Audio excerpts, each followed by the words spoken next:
This is way too many remotes.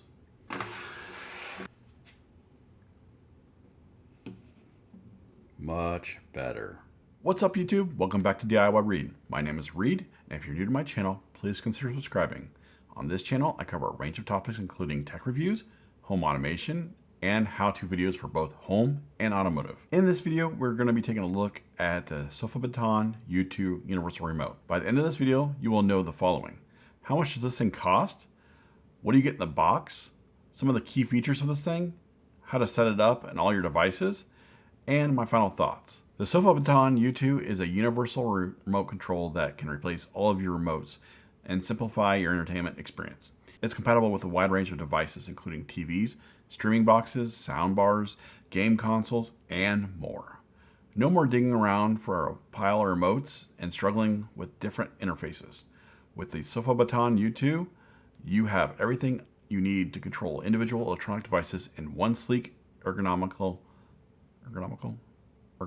package. The Sofabaton U2 retails for about $60, and I'll leave a link in the description below so you can check it out if you're interested in purchasing. It kind of helps this channel out, and it costs nothing to you other than the price of the device. Take a look at this remote. It has a curve on the back that makes it easy to hold in your hand. It has an advanced OLED display at the very top that shows you all the different devices that you have programmed to the remote. The screen has an auto shut-off feature so that it turns the display off to save the battery life when it's not in use. You can adjust this in the menu settings as well as the brightness. As soon as you touch the remote, the display turns back on, so it's easy to see. The scroll wheel design allows you to quickly change between the devices that you're wanting to control. It is super easy to program and customize macros to send multiple commands from a single button push. For instance, you can make it turn on your TV and have it change to the right input for your gaming device, and you can have it turn on your soundbar as well. It also lets you assign custom key actions and rearrange keys, as well as much more. In the box, you'll find the remote, along with 2 AA batteries, and last but not least, a small user guide. All I can say about setting up the devices on this remote is that the Sofabaton has this down, and it makes it super easy. You can program up to 15 infrared and Bluetooth devices for it to work.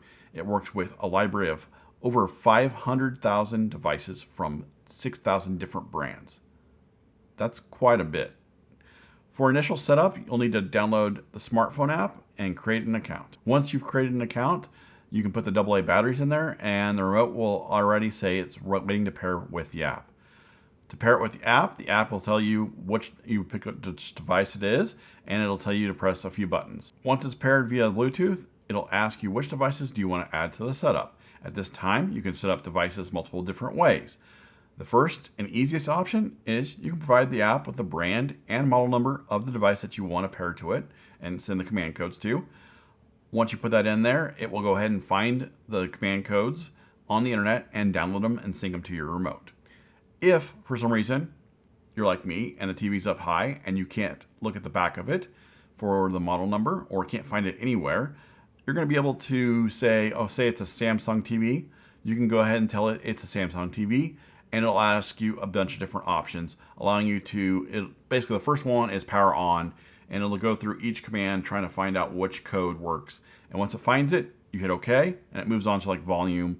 And then once it finds that, you hit OK, and then it knows what to download, and it downloads those codes to your phone, or well, to your remote. If both of those options are not working, then you also have a way to let the remote learn the commands. Basically, by letting it learn commands is you set another remote that you want it to learn from, right up basically head to head, and it'll ask you to press a button like a power button. You'll press it down and it'll quickly learn that, and then you move on to a volume up and down and you hold it, and it'll just walk you through on the app itself.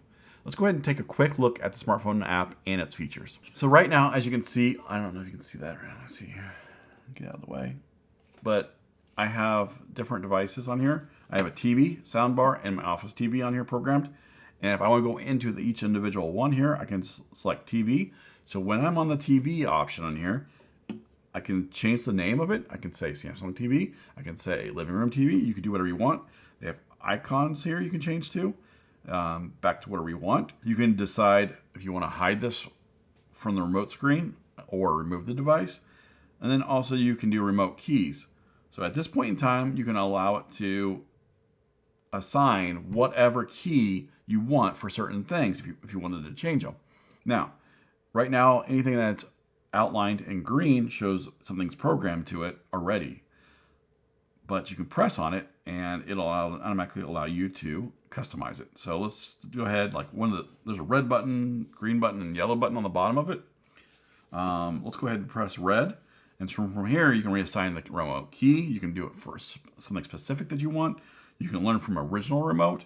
And you can create a macro for this key. So we can go ahead and let's create a macro here for my TV. So let's go ahead. If I want to use that button, what do I want it to do? When I press the red button, maybe I want to turn the TV on.